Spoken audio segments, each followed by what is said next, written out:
உலக தேனி தினம் வந்து வார 20ஆம் தேதி கொண்டாட இருக்கிறோம். இப்போ நாங்கள் இது பார்த்து கொண்டிருக்கிற வந்து ஒரு கூரையில வந்து முகட்டுக்குள்ள தேனி வந்து அவங்களுக்கு இடைஞ்சல கொடுத்து கொண்டு இருந்துச்சு. அப்போ அதை வந்து நாங்கள் அகற்றுறோம்.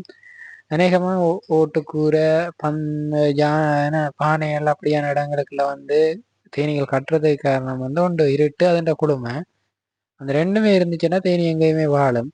முதலாவது தேனி வாழ்றதுக்கு சரியான இடம், சரியான சூழல் அதுகள் இருக்காத்தால தான் அதுகள் இன்றைக்கு அலைஞ்சு கொண்டு தெரியுது. ஒவ்வொரு வீடு வழியாகவும் ஒவ்வொரு இடங்களுக்குள்ளேயும் இருக்கு. ஏனென்றால் நிறைய மரங்கள் வந்து வெட்டி அழிக்கப்பட்டிருக்கு. முந்தைய மரப்பந்துகளுக்குள்ள இருந்த தேனீக்கள் வந்து இன்றைக்கு சரியான தங்களுக்கு தங்கக்கூடிய இடங்கள் இல்லாததால் அலைஞ்சு கொண்டு இருக்குது.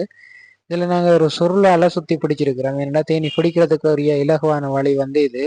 தேனீக்களை வளர்க்குற ஆக்கள் வந்து தேனீக்கள் நடத்தைகளையும் அதுகளோட தேவைப்பாடுகளையும் வந்து அறிஞ்சாதான் வந்து தேனியை வளர்க்குறது வந்து சரியான ஈஸியா இருக்கும். அதுகளை புரிந்து கொண்டு வளர்ந்தால்தான் வெற்றி கிடைக்கும். நன்றி.